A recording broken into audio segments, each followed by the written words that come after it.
the discipline of empathy or the practice of empathy, I think is you need to have that in your daily life as a human. And I think then you can apply that to a brand. Hey everybody, thanks for checking out Be Original with Isley Creative, where we take a behind-the-scenes look at the world of effective marketing. Thanks for tuning in, and we hope you enjoy. Welcome back, everybody, to the Be Original podcast. My name is OJ. And I'm Christian. And we are joined today by a very special guest. He is the Director of Innovation at Ceso. He also is building a portfolio of other companies. He's an old college buddy. He's passionate about building brands that mean something. He has a pretty impressive resume, and we are really excited to have him. Luke Fredrick, everyone. Welcome, Luke Fredrick, to the Be Original podcast. The crowd goes wild. Hey. Thanks for having me. He is pretty, too. He is very pretty. He's very pretty. Mr. Dapper Dan over there. I love it. Thanks for coming on, bro. Yeah, love to be here, man. So we just kind of want to talk through a couple things, but I feel like, I want the audience to get to know who you are as a person. So let's go back a little bit, as far as back as you want. Let's talk about how you got your start, where you're at today, and kind of go from there. Yeah. I'd say when I was a kid, we'll go back to when I was in diapers. Yeah, nice. I'm just kidding. It's going to be a long podcast. When I was... He's not that old yet. A freaking long thing. When I was a kid, man, I always did stuff that would get people excited or move people in a direction. So I remember being I was about 8 years old, and we put this little circus together, kind of like a carnival thing in my yard. And then I invited the entire neighborhood. And then we had all these rides we made out of like random things around the house and collected all this money from people. Then I gave it to the local library for books or something like that. So I've always had that itch inside of me and that curiosity almost to see what we could build. And then, growing up, then we had we had a 5-acre hobby farm, turned that into a golf course. I've just always been building companies or ideas or, concert ideas or whatever it was, depending on how old I was or what I was doing. So it's always been something I've done. I love to build things, create things, get people excited about something and going in a direction. So, and I'm now 38, married for 13 years, live in Minneapolis, and I started really getting into the business world 12 years ago, when I started my first agency. And then,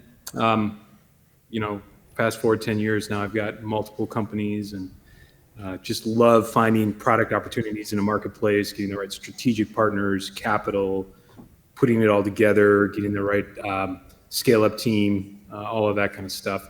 And then, just putting that all together is sometimes it's like a symphony, and it's just beautiful when it works. And it's fun when it fails. You learn from it, and they say failure is a good thing. I think the cadence of failure is the most important thing. So in my life, I try to learn from failure. If you're failing at the same frequency, if you keep failing at the same interval, you're not learning. So not afraid of failure, but also don't hide behind it as, I failed, therefore I'm a great business owner. It's like, no. You got to learn from it. You got to grow, you get better. So, yeah, that's good. Yeah. So talk a little bit about, it's intriguing to me mainly because I love business and what you're doing now. So you have Ceso, who is one of your companies, but it also is one of many companies that you are currently trying or in pursuit of, correct? How does that work? Yeah, it's a great question, and it's super confusing to people. And my wife gets really mad at me because when we go to like dinners or something and her call out so people can understand it. It's hard to put definition around it. I do the same thing in every vertical. And as I create product and opportunity, I put the right strategic partners together and the capital together and all of that. So what happens in life, as you meet people and build relationships, new opportunities form, and business is about being consistent and in the same place every day. So when an opportunity comes, you can act on it, right? So when opportunities come, I act on it. For instance, I was just sitting down with one of our investors and I asked him, "What are you doing?" He explained to me this whole new thing they're doing with importing minerals and then distributing that to different verticals. And I'm like, "Hey, I want in on that." It's like, "Okay, sounds good." So then I started building businesses around that raw material, and we're in the middle of building those brands right now, and then we'll launch those. But that just came out of relationship, right? And you just go, "I want to be part of that. That sounds great." And then I do the same thing in every instance, right? I'm a builder of businesses in that sense. Yeah. So some people see it as like, "Oh, you're in this vertical and then this vertical. What are you doing?" It's like, no, I'm doing the same thing. Interesting. I'm building a company, So. Yeah. What I guess Ceso is probably the one that you've talked about the most, at least when you and I have been communicating over the last week or so. What is Ceso and what do they do? What vertical are they in? Yeah, so my friend purchased Ceso 5 years ago from the original founder. It works in the K-12 space. So it's a consultancy that started out as transportation logistics. And then quickly my good friend saw the opportunity to do not only like logistic, communication, marketing, consulting, facilities, finance, all of that. So we brought in the service offerings to K-12 and then brought those product offerings and service offerings to our existing client base. And then have been hiring just a ton of really top talent, high level individuals to kind of bring us to market in those different verticals. So K-12 space, we work with, more than half, I don't know the exact percentage, but more than half of Minnesota's schools in some capacity. So, very cool. Yeah. Very cool. So I'm on board with that one to innovate the product and then help with the cross selling between the verticals and then bringing it national. So we have a big national rollout strategy. Very cool. Very cool. That's exciting stuff. Yeah. So when I first reached out to you, the reason we reached out to you was because I think about a year ago, you and I feel like once a year you and I connect, or at least once every other year, just kind of text or whatever, LinkedIn, and just say what's up. Obviously, you and I go way back just from North Central days, but I was a confused, troubled kid, and you were always that kind of that good role model that was in my life. And you were on staff at Journey, or at First Assembly at the time, but then I'm pretty sure that you were at North Central when I went there to first start, and you were one of the guys that always like pulled me aside and be like, "What are you doing? Why are you acting like a retard? Why are you acting so special?" And it's like, well, I just didn't have any direction in my life. For me, it was why are you singing and playing guitar with shoes on? You should take your shoes off. There's more freedom in that. You were the Dave Matthews of North Central with your carpets and all your stuff, right? But what was that? I said we tried to have some vibes to it. Yeah. Yeah, Good times. But anyways, going back, the reason why we've been talking is because you owned and operated an agency to a certain level, and I want to talk a little bit about some of the things that you've learned now over the course of the last 4 or 5 years in your own development. Yeah. Everything that we're talking about on this podcast this season has really focused around the human connection, and I think that's right up your alley. That being able to connect with other humans on a human level, and that was a big thing for us in this podcast and everybody that we've been talking to. And I just kind of want to get to know a little bit more about. I think you and I were talking in your pre-interview about empathy was a big thing for you, and that using that in marketing and how that is all intertwined and things like that. Yeah, absolutely. What? So, yeah, go ahead. No. Go finish your thought. Sorry. Oh, I was just going to say, yeah, empathy. I mean, empathy is what, man, it drives everything. Every good business model and every good business plan solves a pain point, right? I mean, business at the end of the day is you've got a solution that helps somebody's pain and solves something for them, convince them to buy it, and then you support the product or service once they buy it. So yeah. But all of that really good product always comes from empathy. It comes from and even like intuitive empathy, right? Knowing ahead of time what that person might be dealing with that they don't even know. Empathy is definitely, when I started doing that with the agency stuff, that's when actually opportunities started opening up for businesses for me. Because because I would put myself in their shoe and be like, nah, you don't need a website, man. You got a product problem.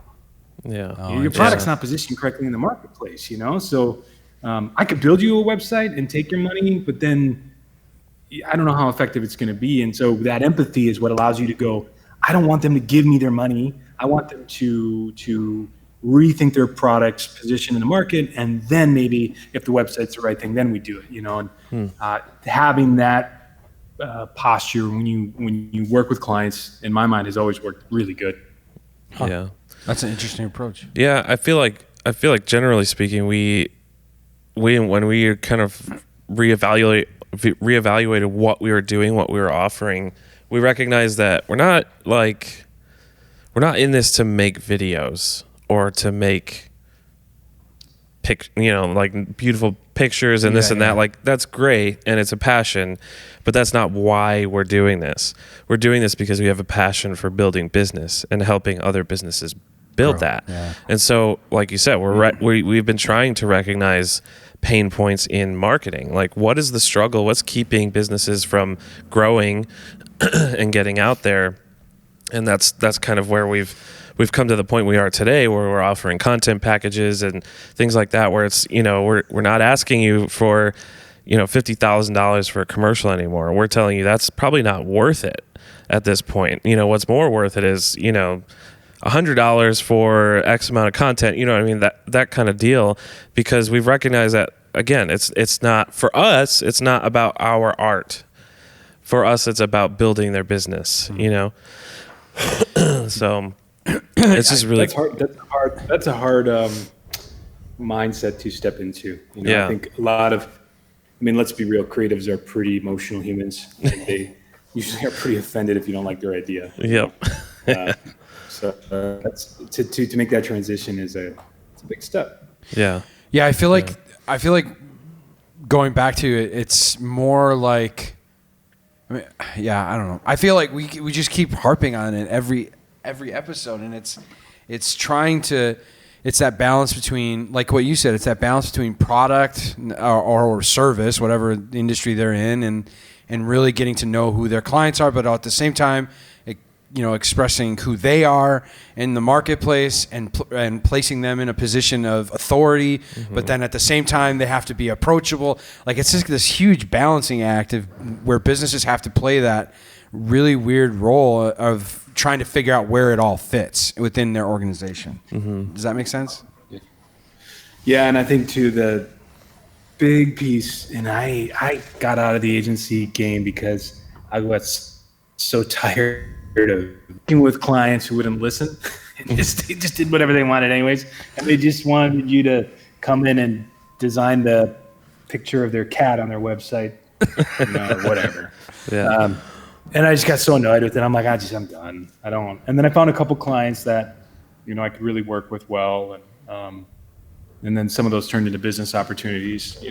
So I'm not the best in the sense of like I'm not the best person to give advice on how to create a service company that, sticks with the client long term, because I just got annoyed. Because Strength Finders is futurist activator command strategist. So I get annoyed. I'm just like, come on, guys, let's go. Like, even in staff meetings, I'm just like, okay, cool. What's our next step? Like, great. I don't want to talk about this anymore. Yeah. Oh, that's that test that you told me to take. That you just said. Strength Finders, yeah. You didn't take that? You've never done that? I didn't. I'm sorry. Ay. I feel like I've taken a version of it at some point in time. I don't remember what it was called, but No. Sweet 16 magazine, you know, what Oh, girl you those should don't date. count. That's the kind of test. No. Oh, that sucks. I've been doing those all my life. I know you still have that result under your bed at home, OJ. I do, know. You I pull it do, out at too. night and you be like, Yes. I look do. good in blue, baby.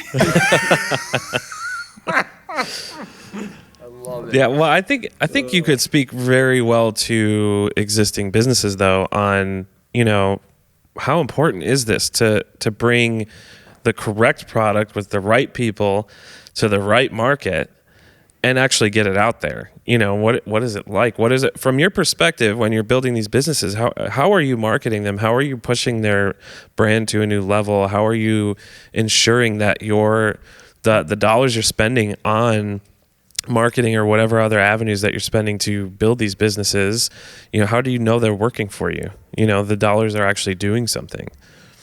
Wow, that's a big question, man.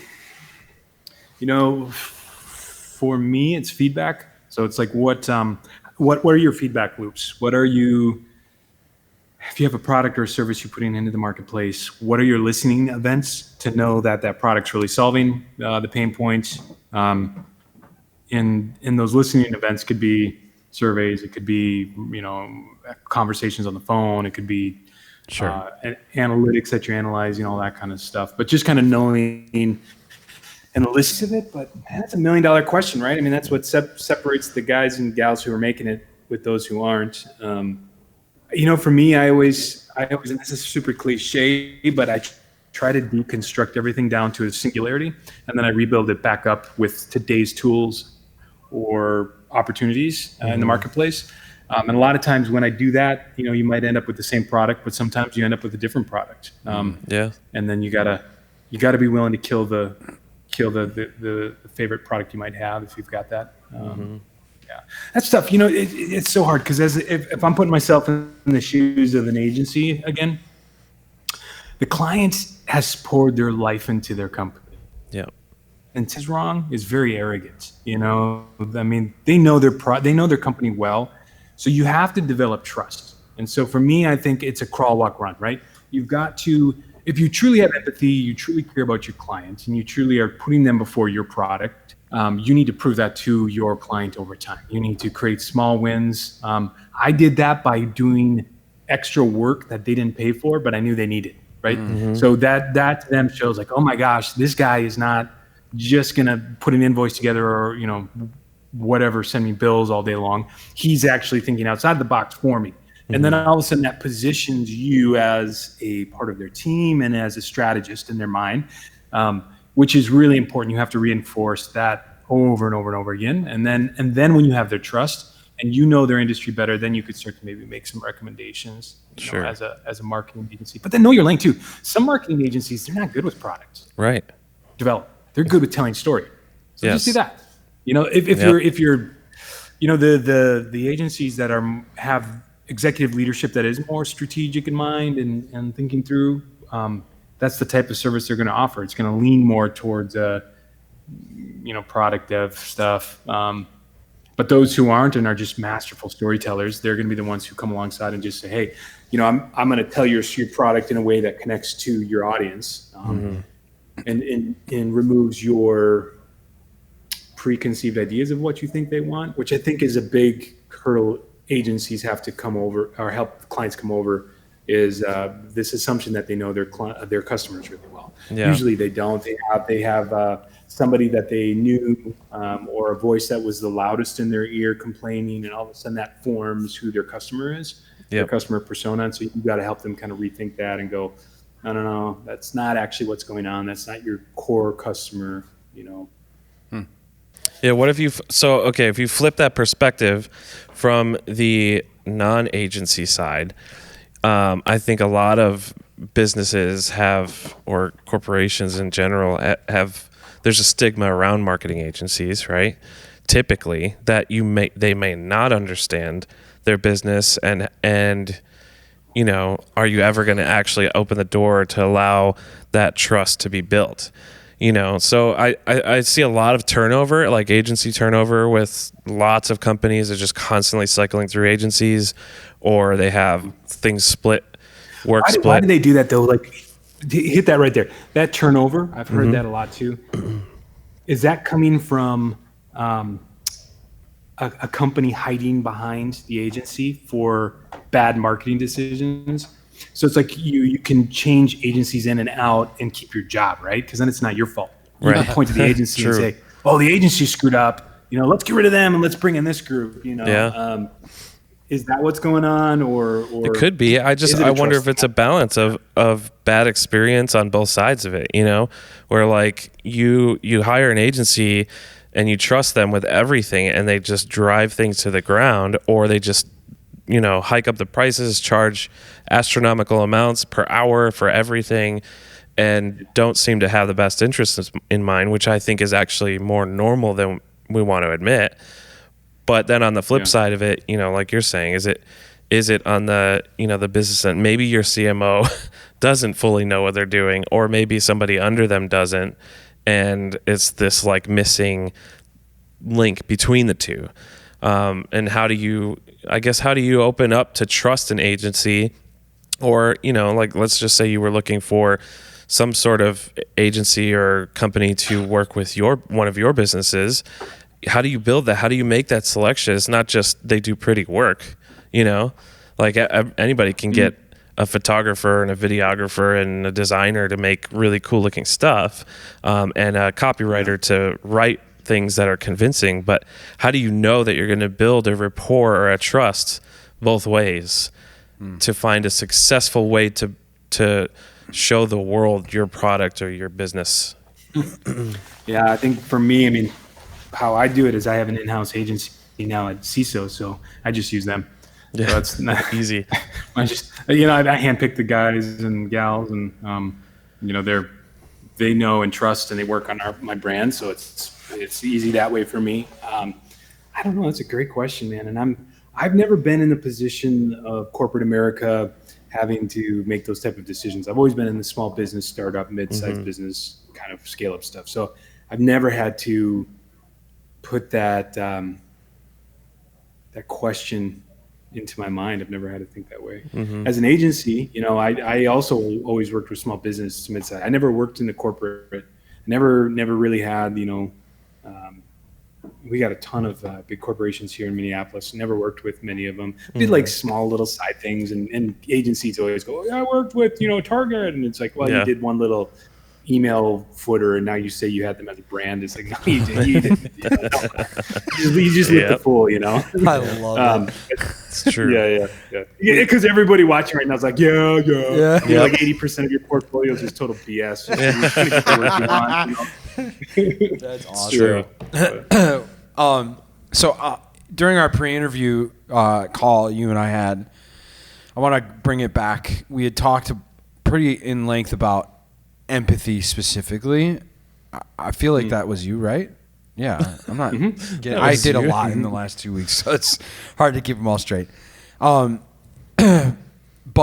I want to talk more about that from your perspective. Like, what is that when we talk about from a marketing standpoint? When you're talking all of your brands, right, and approaching it with empathy, and we touched on it a little bit earlier, but how do we put that into practice for a brand when talking about whether it's a product or a service?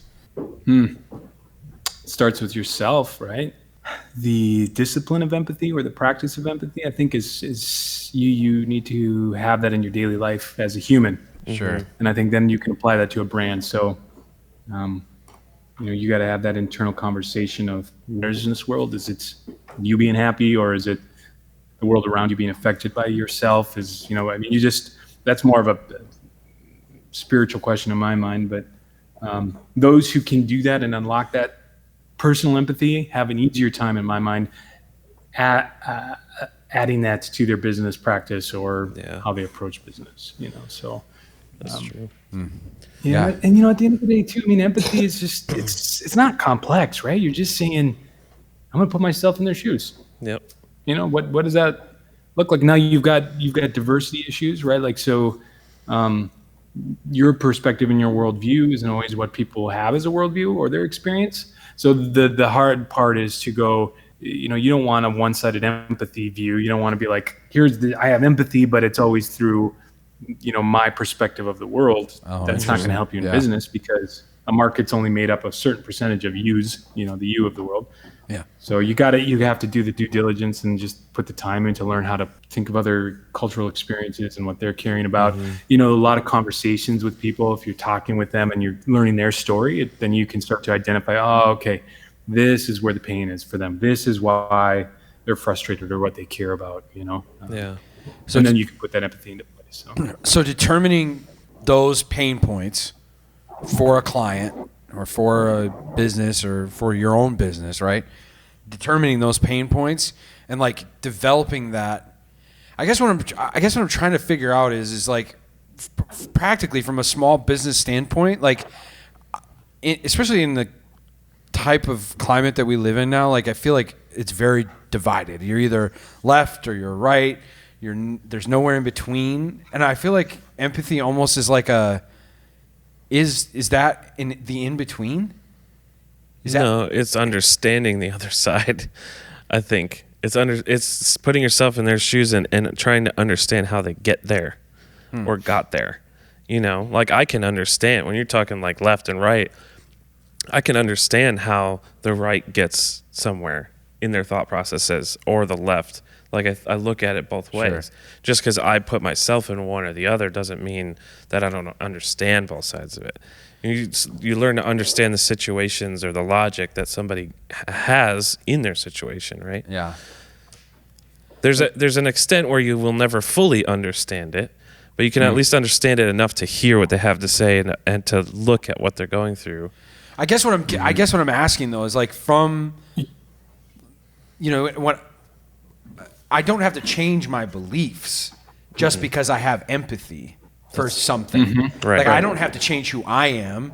I just have to be open and willing to understand where they're coming from their perspective, and not necessarily try to change that. Yeah, and be perfectly happy with them being in that thought process. So then applying that to a product or a service, it's saying, as a business owner, I have a product that is going to be a solution. I think it's going to be a solution because I figured out, like, I don't know, whatever. People are going to want a pencil to write on their iPads. Like, I figured out that this is my product. I'm going to bring this to market. But then what empathy does too, OJ, in my mind is it goes, you have a pencil, let's say, instead of talking about the technical aspects of the pencil, you're talking about the effect of the pencil in one's life, the ability for that pencil to express a dream or to write a memoir or to sketch your child or to, that's empathy, right? It's saying, what is the effect of my product on humanity? Okay. Yeah. This is where I was trying to get us to, because this is what I'm talking about. Like, and it's obviously because we're storytellers, like that's what we do for a living. Like that's exactly what we're trying to get to. Is we're trying to tell that story, whether it's a product or a service. We're trying to get to a point where it's saying, and I'm just trying to think of good examples. Apple does an amazing job at this. They've developed a concept where they don't ever have to necessarily show a product in any of their advertising anymore. It's about the lifestyle. And people know exactly, as soon as it hits the screen, everybody knows it's an Apple commercial. Right. Because it's the way that they present it or whatever. Yeah, well, and I think it's a natural, when we make ads or commercials and stuff, and the client tends to want to put every little technical detail in it, like this thing's packed with this and that, and I'm like, nobody cares. Yeah. Like it's a vacuum. It works. It sucks up the dirt, right? So how is this going to help them in their everyday life? Right. Is it going to get stuck? Is it going to, like that kind of stuff? It's going to change something. Too with that, Christian, is the advent of the influencer. Yeah. Changed everything, didn't it? Yeah, absolutely. Because you had, back in the catalog era, what did you have to do? You had to talk about your widget. You had to talk about the specs and the specifications. Now in the influence world, it's not that. Yeah. It's purely like, it's that the effective in your life. This changed my life because of this. It's very like testimonial driven, if you want to think of it that way. Yeah. if it's done correctly, it's very powerful, right? Yeah. But also can be very thin. I mean, the problem too is our the culture we live in is becoming more and more. How do you say this? We're evolving. And back in the day, and this is before you guys did like stuff on the web, but banner ads on websites and all that kind of crap. There was something called banner blindness. And I feel like there's going to be an influencer blindness, right? Where there's just so much of what we've got right now with influencers, saying, hey, buy this because it changed my life. There's going to be a pendulum where all of a sudden you might have some required, details that help differentiate a product. So what you got to do is to find balance, right? Because you don't want to go with the pendulum, because the pendulum is going to date you really fast. Because if you're pushing all your story one way, and then the pendulum starts swinging, you want to get ahead of that, right? You want to be ahead of the pendulum before the buyer buys that way. And I think that's where Apple's done a really good job, right? They've always kind of stayed ahead of how people are buying and thinking, because I'm sure they do a ton of research. Yeah.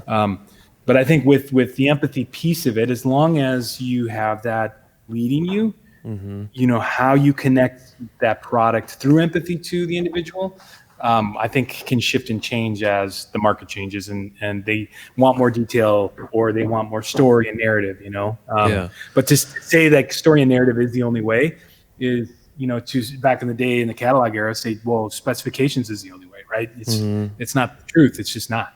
It's just how people are consuming decisions. They're making their decisions based on, their social influence world that they're sucking and consuming into their mind. So but I do think our job as a company is to get ahead of that. You can't just say now story and narrative is it, because that's not how everybody works. Because you have analytical people, right, who they need to see the details. They can get moved emotionally, but they're not going to buy until their analytical side has been stimulated, satisfied. Yeah, it's interesting that you brought up the pendulum thing, because I've been thinking about that a lot recently with like just trends in general. The fastest way to get behind is to chase a trend. And you think about a pendulum has these 2 points, and you can swing hard this way or this way, but it never goes past this, and it always goes back, right? So when you stay in here, you're technically always ahead of the game, one way or another. And you think about it in simple terms, like a lot of very, very wealthy business owners, or you think about like Steve Jobs or whatever, they simplified things in their life to not chase one thing or another. So like, even if you think about what Steve Jobs wore the same thing every day, right? Because he took the trend swing out of the equation. He's like, I'm not going to be influenced by this. I'm going to just go in my closet, grab my same outfit, and then I've saved this part of my day, my brain, my life, and put it here.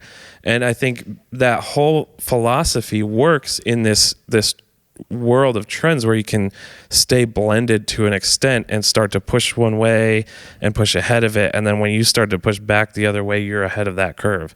And I just think about that a lot, because you look at influencers, or even the trend of influencers, like you were saying, is like there's kids in high school that what they want to do with their lives is be an influencer. And so you just see this big trend of all these people running this way and trying to attain this, and by the time they get there, it's already going to be the other way. Well, that's what I was going to add that too. Like, we've talked a lot in this season of Be Original about the influencer, and I think we've talked a lot of good things about it, but I do tend to think that more as we are evolving as a society, we're going to become less and less trusting of those people, because we're getting smarter. We know that they're doing it for a paycheck. They're not necessarily living the brand. They're not necessarily living the product. They're not necessarily even using the product most of the time. Yeah. They're just getting paid to advertise for it. So that's where But now, to that point, I mean, here's just so on the money, man. Who the influencers are in my mind are the micro influencers right now in today's world, right? Because the big, million follower influencers, everyone's like, yeah, I follow you because you're fun to watch. Yeah. But the ones you listen to are who? They're the ones who have maybe 1,000 to 20,000 followers, who are doing what you guys are doing, right? Where you are talking directly to your peers. You're talking to your colleagues. and you have tried a product and it didn't work well, and you're going to give your thoughts on it. Yep. And I'm going to trust you because you're in my tribe.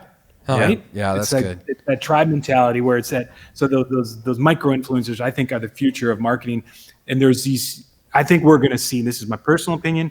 A bigger movement of these platforms that let you find micro influencers. Yeah. And I think there's going to be, and it's going to be good on two fronts for a season. And it's these big influencers who are just monsters, charge way too much, and they're not worth it. Mm-hmm. They're not worth it. They think they're worth it, but they're not. Yeah. You have these micro influencers who don't understand their worth, and they need to get paid more. Yeah. Because they true. need to build their voice and all that stuff. So I think there'll be these platforms, and they're out there now, but it'll help you as a brand find those micro influencers that they can speak to their tribe. Well, you're not going to make $100,000 out of their little tribe. If you have 100 of those, then you can start to see that trend up. Yeah. And by the way, if your stuff is on 100 micro influencers versus just one influencer. Yeah. I mean, I would rather have that as a brand, because all of a sudden I have a saturation effect, right? Like all of a sudden I'm bumping into all these micro influencers. I'm like, holy crap, everybody's talking about this product. Yeah. There must be something with that. Right? There's an actual culture shift that comes with that. You're making a huge difference. That's so true. And it's funny because you actually said this to me. I must have been 16 or something when you said this to me, but you talked to me about, we had a whole conversation about how balance is like one of the most important things in life. Like the extremes at times are okay, but there needs to come into a balance. And and I think about that all the time.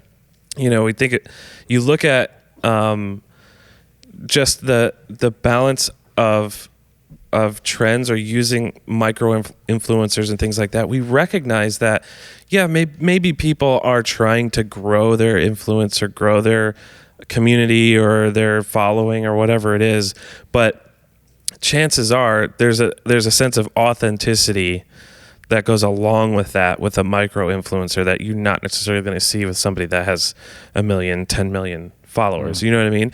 They're still grounded, they're still down to earth, and maybe that's not even their sole goal. Like for us, of course we'd love to build a following, you know what I mean? That like no brainer. Everybody would be fine with a following to an extent. But that's not the goal of what we're doing. The goal of what we're doing is to learn and share information, right? So like that's why we spend the time finding good guests and spend the time doing the podcast and having conversation, because there's value in that, other than just us saying, here's Luke, he's, an expert in this area, and trust us because all of you follow us. Like this is, it's more of, here are everyday people all trying to do the same thing and find that balance, find their path forward, find the next thing for their lives. And, it all comes down to a point where we're all just trying to accomplish something and have some sense of purpose and have some sort of growth and feel like we're moving forward in a direction rather than sitting stagnant. And I think that comes with that micro influencer mentality. Like, when you have 1,000 to 20,000 followers, you're not puffed up and you're not detached and you're not, it just feels different. Yeah, it's now it's now just the regular Joes that are speaking to it. It's not like these guys have full-time jobs. Like they're doing this as a side hustle. They're doing it because they go on, they like to travel, so they're taking really cool pictures while they're traveling type thing. Like it's a very different dynamic than what the influencer market is currently, I guess, is what. Yeah, and I think, for the agencies out there who might be watching, who their job is to help their client, the problem is you've got to help them not be reactive, not go, hey, I saw this brand do this, or I read this article, or listen to this podcast, and now I want to implement that into my business. You could, as a consultant or a service provider, you need to slow down and just say, that's cool, that's great. Tell me why you think that's working, why that could work for you. Oh, okay. And then what you have to do is you have to listen so they feel heard. Right? You can't just ignore them, because if you just say, no, let's talk about this, they're going to be like, screw you, you're not listening to me. Yeah. You have to listen to them, and then you have to deconstruct the why. You got to get down to that singularity, is what I call it. And then you go, now let's rebuild what a campaign could look like, knowing what we know today. Because that methodology that you picked up might have worked 4 years ago because of certain circumstances in the social world or the new trends that were happening. But now, like we just talked about the micro influencer, it's different. Case in point, I'm building a company right now in a product. We're bringing it to market. We are going and finding a megastar. We are. But that megastar is it's kind of like the trust in the marketplace, but my go-to-market strategies in the micro-influencer world. And the micro-influencers will get on board quicker because of my megastar. Yeah. But I know my megastar, while they're going to crack open the market, I'm going to dominate the market underneath. Yeah. And I'm going to dominate really well because the micro-influencers want to be attached in name to the bigger brand. You know what I'm saying? Yeah. Yeah. So what I'm doing is I'm going, hey, now I know what's going on. I got to get 5 steps ahead. Now that I know that I'm 5 steps ahead, what does it look like to build a campaign up for social influence? Yeah. And it looks a little different, and every time you do it, it's going to have just a little bit of a different angle to it, or different activation, or a story that a way the story's told. It's done a little differently. Your job though with your clients is to stop them, listen, and then go, okay, let's pull that down, and why is that working, or why did that work? And okay, now we know your product and we know your customers. How could we take some of those concepts or those theories and test those out and see if they work? And then if they work, then we can start to build a more robust campaign around it. Yeah. Yeah, that's good. That's great. Really good. Well, the way we've ended every other talk with our guests is we like to take a couple things away from our time together. So I don't know, I'm going to put you on the spot, but if you could just come up with 1, 2, 3 things that we can take away from this, or that our audience can take away from this talk and actually implement in their own business or in their own influencing, whatever it is that they're doing, what are those things in your mind? And it doesn't necessarily have to be what we talked about either. I mean, it could just be based on your experience. Couple practicals for people. I'd say have curiosity in life, because curiosity will help you find out why something works, why a product solves some type of a pain point, which will help you be more original in your product and how it connects, right? So that curiosity lets you try things, where you wouldn't normally try. It gives you the courage and the bravery to try. Yeah. And then in that curiosity, have that empathy, for your customer or whoever you're trying to, solve the pain point for, and then slow it down and don't do something because someone else did it. The curiosity lets you analyze it, break it down, deconstruct it, and then go, okay, now what elements make sense with what I'm doing? Yeah. And then the curiosity lets you test. I always test stuff. I try to get a minimal viable product and get it into the market as quick as I can. Test it and fail cheaply as I can, which is such a cliche thing, but it works. It's just when you got your money on the line. When I'm putting money on the line, I don't want to lose it. I'm not gonna just put. I did that once. I put $250,000 into a product that didn't connect with the marketplace. I'll never do that again. I lost a lot of money. Yeah. Not gonna do it. Just not. It ain't happening anymore, man. Yeah. You do it once, and you're like, screw that. That's a lot of money. But that curiosity lets you, once you kind of get it down to that singularity, you can just test it, and then once you start to get a feel for it, it's like art, and I'm more of a creative, so I have some of that to me where, when you guys are musicians, right? When you're playing with the band and you're playing with you guys, and you hit this riff, right? And all of a sudden things start clicking, and you can just feel where the music is going, right? You can you can sense it. You're just like, oh yeah, you could just feel that. Yeah, business is the same way. Yeah. When you start to get that curiosity, and all of a sudden you're like, oh, all right, I'm getting the groove, and you can feel where the product's going and how the market's going to buy it. And it's that same thing. It's like creating jazz. It's like you got to listen and have that openness to what's going on and what others are doing. But the curiosity is what lets you get the real truth out of what happened. Yeah. And then you can apply that to your area.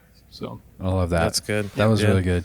It's funny because I actually had that same conversation with my daughter this weekend. She wanted to play catch with me. It's funny how musicians, we will relate everything back to the pocket.